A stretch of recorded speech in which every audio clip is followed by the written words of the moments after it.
हम अपने गौरव को स्थापित करने में असमर्थ हो रहे हैं। उसका मूल कारण हमारे धर्म गुरुओं ने भी कभी जानने की कोशिश नहीं की, अपने कर्तव्यों का निर्वहन नहीं किया। मुझे इस प्रयागराज की धरती से कहने में कोई आपत्ति नहीं कि आज सनातन की जो दुर्दशा है वह हमारे धर्म गुरुओं के बीच का जो अंतराल रहा, जहां से हमारे धर्म गुरु केवल भौतिकतावाद में लिप्त होने लगे, आत्मज्ञान की तरफ से बढ़ना रोकना शुरू कर दिया, गद्दी दर गद्दी नसीन होते चले गए, साधना तपस्या से शून्य होते चले गए, भौतिकता से रिश्ते जोड़ते चले गए। जहां हम अपने धर्म गुरुओं का, जिन्होंने हमें गद्दियां दी, महत्वपूर्ण स्थल दिए, समाज को हम उनका भी ज्ञान नहीं दे पाए। आज अनेकों धर्म, जिन्हें मैं जुगनू से अधिक कुछ नहीं मानता, अंग हैं, सम्मान है, मगर सनातन की तुलना में पंथों को नहीं गिना जा सकता। वो सभी सनातन के अंग हैं, मगर आज विडंबना देखो, सनातन धर्म की जैसी ताकत इस भूतल में किसी के धर्म में नहीं है। सनातन धर्म के हमारे ऋषि मुनि त्रिलोकी को कंपायमान करने में सामर्थ्य रखने वाले थे।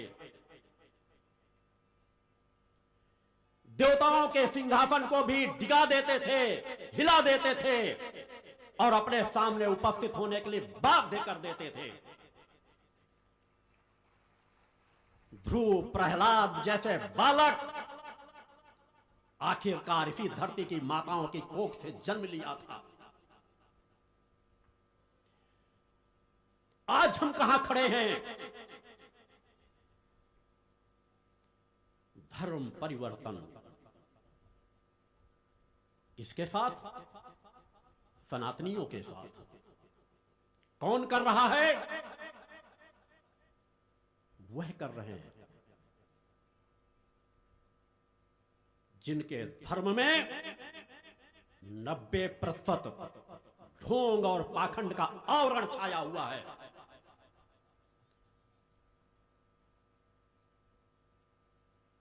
मैं अपने सनातनियों को बता देना चाहता हूं कि जागने की तुम्हें आवश्यकता है,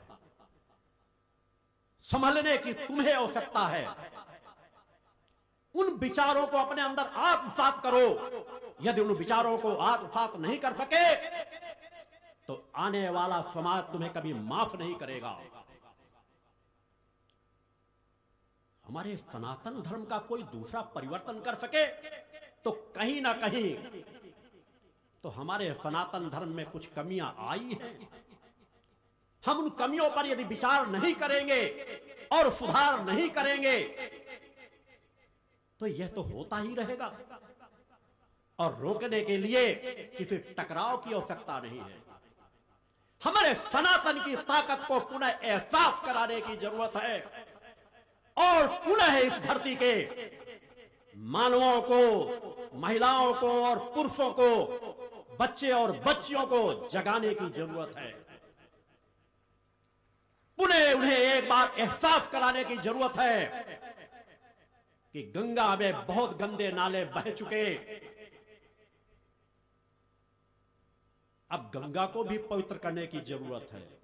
मगर उससे कहीं जो तुम्हारे अंदर त्रिवेणी है, इड़ा, पिंगला और सुषुम्ना, तुम्हारे अंदर जो एक ऐसी त्रिवेणी बह रही है, अगर एक बार उस त्रिवेणी में तुमने स्नान कर लिया तो ऐसी पवित्रता प्राप्त होगी जो कभी तुम्हें अपवित्र नहीं कर सकेगी। ऐसा जीवन तुम्हें प्राप्त होगा जिसे कोई डिगा नहीं सकेगा। फिर तुम्हारे परिवारों में ध्रुव और प्रहलाद जैसे बच्चे जन्म लेंगे, साधक और साधिकाएं जन्म लेंगी। फिर पुनः ऋषियों मुनियों की परंपरा इसी धरती पर स्थापित होगी। उस दिशा में मानव को बढ़ने की आवश्यकता है। सब कुछ किया जा सकता है यह दिशा को सुधार लिया जाए। हाँ, चंगाई सभाओं के नाम से, किसी अन्य नामों से सनातन धर्म के लोगों को कहीं ईसाई बनाया जा रहा है, कहीं कुछ बनाया जा रहा है। जिनके पास ढोंग और पाखंड के अलावा कुछ नहीं है, अगर सत्यता है तो योगी राज शक्तिपुत्र की चुनौती को स्वीकार करें। किसी भी धर्म में, इस्लाम धर्म हो, ईसाई धर्म हो, किसी धर्म में अगर एक चेतनावान पुरुष है तो मेरी साधनात्मक चुनौती को स्वीकार करें। ढोंग और पाखंड की इस तरह की दुकानें बंद होनी चाहिए और यह तो काम सरकारों का होना चाहिए। जहां मानवता ठगी जा रही हो, मानवता लूटी जा रही हो, मानवता के सामने पाखंड किया जा रहा हो, उन पाखंडियों को कानून के दायरे में लाना चाहिए। उनके खिलाफ कानूनी कार्रवाई की जानी चाहिए। जो काम सरकारों का है, सरकारें कान में रुई लगा करके बैठी रहती है। कुछ भी होता रहे, क्योंकि मेरे चिंतन धर्म, राष्ट्र और मानवता की तीनों धाराओं से जुड़े हैं। उन तीनों बिंदुओं पर मेरे विचार होंगे। आज हमारे सनातन की कहां कमजोरी थी, कहां पर कमी रह गई, हमारे ऋषियों मुनियों ने क्या नहीं दिया, इस बाद क्या हुआ, क्यों नहीं हम उस परंपरा को सुरक्षित रख पाए। निश्चित रूप से एक बहुत बड़ा गुलामी का कालखंड हमारे सामने आया। मुगलों का साम्राज्य, आक्रांताओं का साम्राज्य, सब कुछ तहस नहस करते चले गए। हमारी संस्कृत को नष्ट करने का प्रयास किया, हमारे धर्म ग्रंथों को नष्ट करने का प्रयास किया, मानवता को गुलामी का जीवन जीने के लिए बाध्य किया। हमारे ही धर्म सामर्थ्य पर ऐशो आराम भोगते रहे। हमारी ही धरती पर नवाबों का जीवन जीते रहे। हमारे कई शहरों का नाम तो नवाबों का शहर घोषित कर दिया गया। क्यों आई? कहीं न कहीं हमारे धर्म गुरुओं की कमी रही। तो इसका समाज का तो मार्गदर्शन करने वाले धर्म गुरु होते हैं। यह धर्म गुरु सही रास्ता दे रहे होते तो समाज की दुर्दशा ना होती। हमारे एक ऋषि को दुनिया की कोई ताकत गुलाम नहीं बना सकती। तो अनेकों स्थानों में बैठे हुए हमारे अनेकों धर्म गुरु क्यों फेल हुए, क्यों नहीं मानवता को जगा सके? उसके मूल कारण वही थे कि हम केवल उन धर्म स्थानों की केवल रक्षा सुरक्षा तक अपना कार्य करते रहे। पूजा पाठ करना इतना ही हमने पर्याप्त अपना उद्देश्य बना लिया। उनका रखरखाव करना हमने उद्देश्य बना दिया, मगर उन स्थानों का उपयोग करके ना वह तपस्वी बन सके और ना मानवता को तपस्या के पथ पर बढ़ा सके। बस आओ, दक्षिणा चलाओ, चढ़ाओ, आशीर्वाद लो, भगवान की कृपा होगी, तुम्हें आशीर्वाद प्राप्त हो जाएगा, मगर हमें तो धन मिल ही जाएगा, हमारा काम चल जाएगा। बस इतनी यात्रा तय करते रहे। मुगलों ने आक्रमण किया, भगवान उनकी आंखें फोड़ देंगे। मंदिर तोड़े जाते रहे, जिस मंदिर के चढ़ावे को वो खाते रहे, पीते रहे, जिसके बल पर उनके परिवार चलते रहे। जब युद्ध का समय आया तो भगवान पर छोड़ दिया, भगवान ऐसा कर देंगे। अरे भगवान हर जगह बार बार बाहर से नहीं आएंगे, भगवान तो हर मानव के हृदय में बैठे हैं। तुमने अपनी ताकत को क्यों नहीं जगाया? तुमने हथियार क्यों नहीं उठाए? अगर तुम हथियार उठाए होते, जब धर्म रक्षा, राष्ट्र रक्षा, मानवता की कोई आंच आ जाए तो हमें हथियार उठाना चाहिए, यह हमारा धर्म कहता है। तो शायद कोई आक्रांता हमारे देश पे आक्रमण ना कर सकता। और एक ही बिंदु माध्यम नहीं रहा। आक्रांता आक्रमण करने में इसलिए सफल रहे, एक से एक राजा थे, तपस्वी थे, बली थे, मगर कहीं न कहीं जो परंपरा ने अज्ञानता उनके अंदर भर दी थी कि बस क्षत्रिय अस्त्र उठा सकता है, दूसरे समाज का नहीं। क्योंकि बहुत लंबे समय से जैसा हम बीज बो देंगे फसल वैसी तैयार होगी। गलती उनकी नहीं थी, उन्हें ज्ञानियों ने वही ज्ञान दिया, वो उस परंपरा में ढलते चले गए, साइफी थे, मगर उन्होंने अपनी पूरी ताकत को नहीं समझा। कहा तो जाता है हमारी भुजाएं क्षत्रिय हैं, हमारा मस्तिष्क ब्राह्मण है, उदर वैश्य है, पैर शूद्र है। भाई तुम्हारे पूरे शरीर में जो हृदय है वह क्या है, मैं उनसे पूछना चाहता हूं। इतने महत्वपूर्ण अंग को जिसके बल पर हमारा जीवन चलता है, उसको क्यों भूल गए?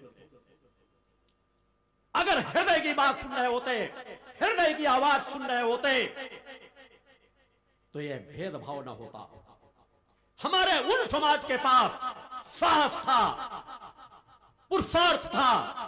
अगर उन हमें सभी को हथियार पकड़ा रहे होते, जो हमारा धर्म कहता था कि जन्म से कोई शूद्र नहीं है, कर्म करें, उन्हें वह मौका मिलना चाहिए था कि आओ, जिसके पास सामर्थ्य है, कोई ऊंच नीच नहीं है, यह वक्त है सभी को क्षत्रिय बनने का। सब हथियार उठाओ और अपने धर्म की रक्षा करो, अपनी मानवता की रक्षा करो, अपनी बहन बेटियों की रक्षा करो। तो शायद हमें कोई पराजित नहीं कर सकता था। मैं नहीं मानता कि किसी भी ऋषि मुनि ने जातीयता छुआछूत के लिए बनाया था। एक व्यवस्था दी गई थी, उस व्यवस्था में कोई खोट नहीं थी। हमारा धर्म कहता है कि जन्म से कोई ना ब्राह्मण है, ना क्षत्रिय है, ना शूद्र है। आज भी एक व्यवस्था दी जाती है, ये व्यवस्था तो हर काल में दी जाएंगी, इन्हें नष्ट नहीं किया जा सकता। आज कोई डीएम है तो एक चपरासी है समाज की व्यवस्था चलाने के लिए, वह भी अपनी नौकरी करता है और वह भी अपनी नौकरी करता है, मगर आज भी भेदभाव होता है। भाई ऑफिस में तुम डीएम हो, वह चपरासी का कार्य कर रहा है, वह भी मेहनत परिश्रम कर रहा है, आप भी मेहनत परिश्रम कर रहे हो। ऑफिस के बाहर भी तो द्वेष ना हो कि तुम चपरासी हो, मैं डीएम हूं। इंसान हो, ऑफिस के बाहर आकर के समानता का स्थान होना चाहिए, मगर भेदभाव होने लगा। जितने सम्मान से डीएम को बुलाया जाएगा, उतना सम्मान चपरासी को नहीं मिलेगा, उनके बच्चों को नहीं मिलेगा। और यही भेदभाव हमारे सनातन धर्म में पैदा हो गया, कुरीति पैदा कर दी गई। एक व्यवस्था दी गई थी कि जन्म चाहे जिस परिवार में ले लो, तुम सभी ब्राह्मण बन सकते हो, तुम सभी क्षत्रिय बन सकते हो और सेवा कार्य करके शूद्र बन सकते हो। शूद्र शब्द अपमान का शब्द नहीं था। यदि यह ब्राह्मणों को शूद्र शब्द संबोधन किया गया होता तो शायद यह सम्मान का विषय होता, और शूद्रों को ब्राह्मण कहा गया होता तो आज वह ब्राह्मण भी अपमान के नाम से देखा गया होता। गलतियां की गई और आज भी उन गलतियों को स्वीकार करने के लिए धर्म के ठेकेदार हमारे तैयार नहीं हैं। यही समय है, सही समय है धर्म के ठेकेदारों को और मानवता के ठेकेदारों को राजनीति के ठेकेदारों को कि बीच में बोया गया यह विष और आगे मत फैलाओ। हाथ जोड़कर माफी मांगते हुए उस समाज से यह स्वीकार करो कि हमारे धर्मगुरुओं ने, हमारे पंडितों ने, हमारे धर्म के ज्ञाताओं ने गलती की है, पूर्वजों ने। हम मानव में इतना बड़ा भेद पैदा करते रहे। आज मेरी बातें कुछ समाज को कट लग सकती हैं, मगर एक ऋषि सिर्फ सत्य की वाणी बोलता है। मेरा भी जन्म ब्राह्मण परिवार में उच्च कुल में हुआ है, मगर बचपन से जब से मैंने होश संभाला, 5-7 साल की उम्र से एक बच्चा ही नहीं कह सकता, एक व्यक्ति नहीं कह सकता कि मैंने कभी छुआछूत को महत्व दिया है। मेरे सभी समाज के लोग मित्र थे।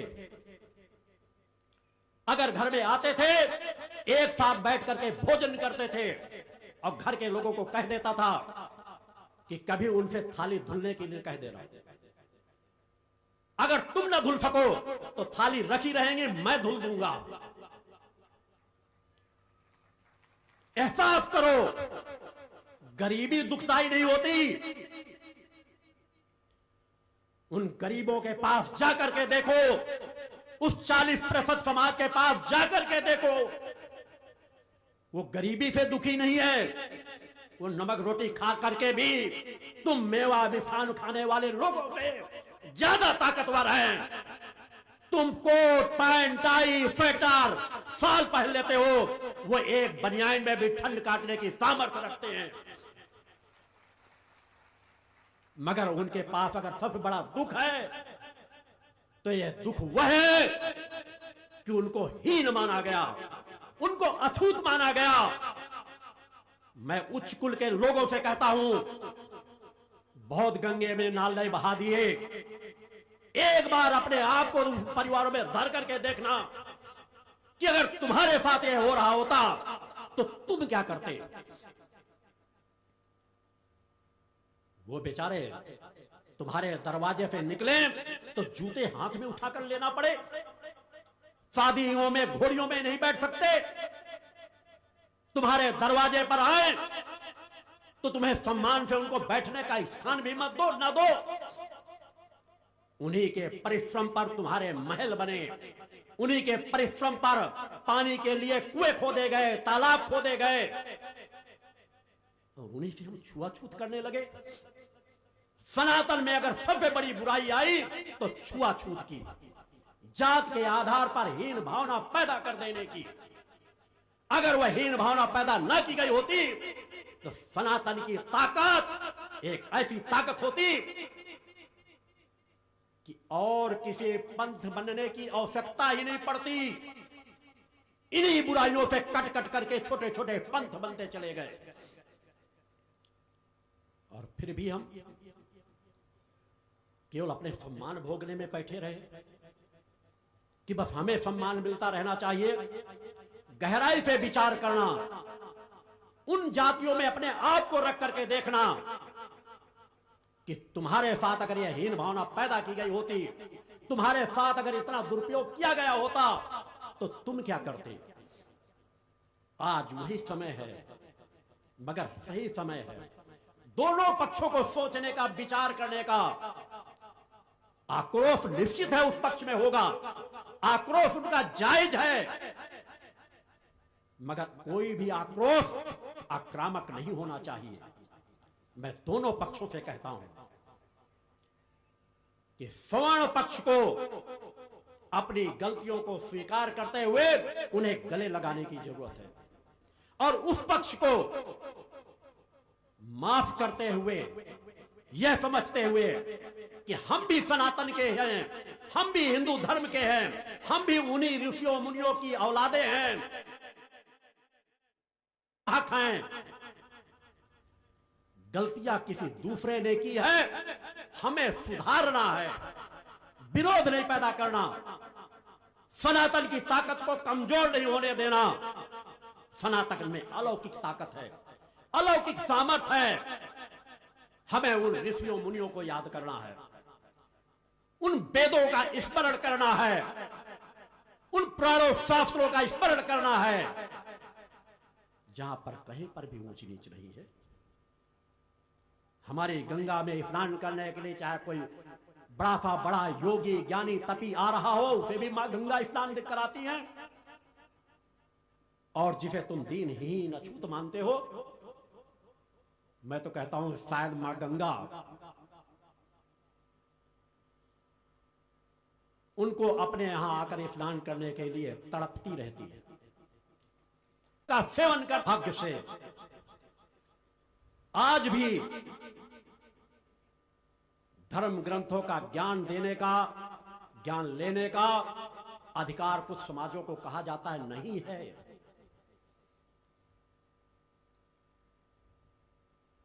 आज भी जैसे कुछ समाज की बपौती हो कि वेदों का ज्ञान वही प्राप्त कर सकते हैं, मेरे कुछ शब्द कटु हो सकते हैं, मगर मैं चाहता हूं परिवर्तन,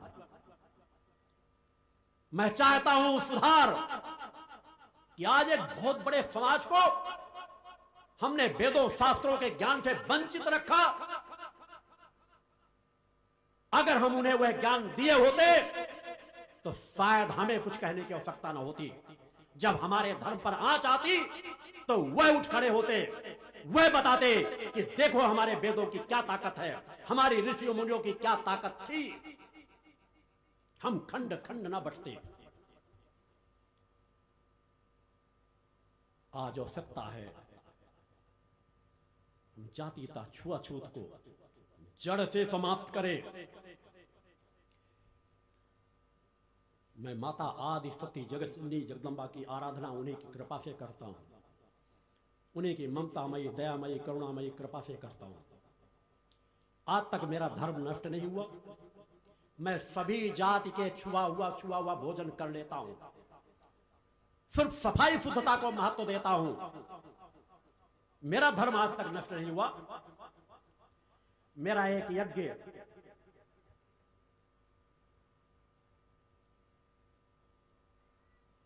महत्वपूर्ण 8 यज्ञों का एक यज्ञ फतेहपुर बिंदगी जिले में चल रहा था। 8 यज्ञ मेरे द्वारा धर्म रक्षार्थ ही, धर्म में कितनी बड़ी ताकत है इसका एहसास कराने के लिए ही मैंने समाज के अलग अलग स्थानों पे 8 महासत्य यज्ञ किए थे। मेरा पूरा जीवन तपस्या से जुड़ा हुआ है, साधनाओं से जुड़ा हुआ है। लगभग 55 वर्षों की साधनात्मक यात्रा, आज वर्तमान में 63 साल की उम्र पूर्ण हो चुकी है। 8-9 साल की उम्र से साधनात्मक क्रियाएं प्रारंभ हो गई थी, साधना अनुष्ठान प्राप्त हो गए थे। 55 साल की यात्रा में, आध्यात्मिक यात्रा में मानवता के कल्याण के लिए अनेकों रास्ते दिए गए। अपने आप को प्रचार प्रसार से दूर रखते हुए सिर्फ कर्म को महत्व दिया गया कि कम से कम एक ज्योति तो ऐसी जलाने में सफल हो जाऊं जो हजारों हजार लाखों करोड़ों ज्योतियों को उससे जलाया जा सके। एक ऐसी प्रचंड ज्वाला पैदा की जा सके कि पुनः उस ज्वाला में पाप अनीत न्याय धर्म भस्म हो सके। मनुष्य अपने जीवन को अफरत से देवत्व की ओर ले जा सके। यज्ञ जैसा पावन पवित्र कर्म, जब मेरा यज्ञ पूर्ण हुआ तो पूर्णता के 11 दिन तक यज्ञ चलता है। एक आसन पर बैठ करके 8-8 घंटे 9-9 घंटे मुझे आहुति डालनी पड़ती है। स्वयं एक समय थोड़ा सा भोजन प्राप्त करता हूं। सायंकाल एक बार आसन में बैठ जाता हूं तो फिर दूसरा शब्द बोलने की आवश्यकता नहीं पड़ती, कोई सामग्री मांगने की जरूरत नहीं पड़ती। मैं और मेरा यज्ञ स्थल, मेरी अग्नि, मेरी सामग्री एकाकार होकर के यज्ञ को पूर्ण करते हैं। उन यज्ञों के समय भी मैंने सभी धर्म गुरुओं के पास अपनी सूचनाएं मैंने लिखित रूप से भेजी थी कि अगर किसी के पास यज्ञ करने की क्षमताएं हैं तो मैं 8 यज्ञ समाज के बीच प्रमाण के रूप में रख रहा हूं। अगर किसी मेरे यज्ञ की भूमि पर जितने नजदीक बैठ करके मैं 8-8 घंटे बिना एक बूंद जल प्राप्त किए, बिना अन्न का एक दाना प्राप्त किए, उस अग्नि के समक्ष बैठ करके आहुति देता हूं पूर्ण एकाग्रता के साथ। अगर 2 घंटे भी बैठ करके मुझसे थोड़ा दूर हट करके बैठ करके दिखा देंगे तो मैं सर काट के उनके चरणों में चढ़ा दूंगा। अगर कहेंगे तो जिंदगी भर उनकी गुलामी करूंगा। बोल गुरुदेव भगवान की जय। शक्ति यज्ञ इतने सहज नहीं। हाँ, तो लाख लाख कुंडी यज्ञ हो रहे हैं, मगर जब हमारे कर्ता क्रिया कर्म एक रूप नहीं होंगे, केवल पैसे के लिए आहुतियां डाली जाती हैं, प्रदर्शन के लिए यज्ञ किए जाते हो, किसी यज्ञ कुंड में अग्नि जल रही है नहीं जल रही, बस तुम भी सामग्री इतनी ले आओ, तुम भी सामग्री इतनी ले आओ, बस सामग्री को जलाना ही यज्ञ मान बैठे हैं। अरे हमारे मंत्रों में तो इतनी बड़ी ताकत रीति थी कि एक बार उस मंत्र के माध्यम से जिसका आवाहन कर लेते थे, वह भटके हुए चाहे देवता हो चाहे कोई भी हो, उस मंत्र की शक्ति पर खींचे चले आते थे और गिड़गिड़ाने लगते थे कि आहुति अग्नि में मत डालना, नहीं हम भस्म हो जाएंगे। वह थी हमारे ऋषियों मुनियों के मंत्रों की ताकत। कहां चली गई वह ताकत? क्योंकि कमियां हुई उस पवित्र यज्ञ के पूर्णता पर। जब कुछ लोग प्रणाम कर रहे थे मेरा आशीर्वाद लेने के लिए, उसी यज्ञ स्थल पर दूर मैं देख रहा था, मेरी निगाहें केवल एक सीमित दायरे पे नहीं होती। साधक वहां देखता है जहां रवि भी नहीं देख सकता। वो बेचारा दूर से स्वीपर का कार्य करने वाला व्यक्ति था, लैट्रिन बाथरूम की सफाई कर रहा था। उन्हें देखा कि सब लोग चरण स्पर्श कर रहे हैं, तो मैं भी आशीर्वाद ले लूं जाकर के। वो बेचारा दूर से हाथ पैर धुल करके लाइन पे लगने की कोशिश किया, कुछ लोगों ने उसे हटा दिया। अरे तुम तो भी नाली सफाई कर रहे थे, यहां कहां चले आए? मैंने कहा रुक जाओ, तुम लोग पीछे हटो, सबसे पहले उसका स्थान है, उसे आने दो। सबसे पहले मेरे चरण स्पर्श करने का उसका अधिकार है, मैंने उसे बुलाया। मैं ऐसा जीवन जीता हूं, केवल दिखावे के लिए नहीं, प्रदर्शन के लिए नहीं, यह मेरा स्वभाव है। मेरे जन्म स्थान के सैकड़ों लोग यहां बैठे हैं, अब तक की यात्रा है, मैंने छुआछूत को कभी महत्व नहीं दिया।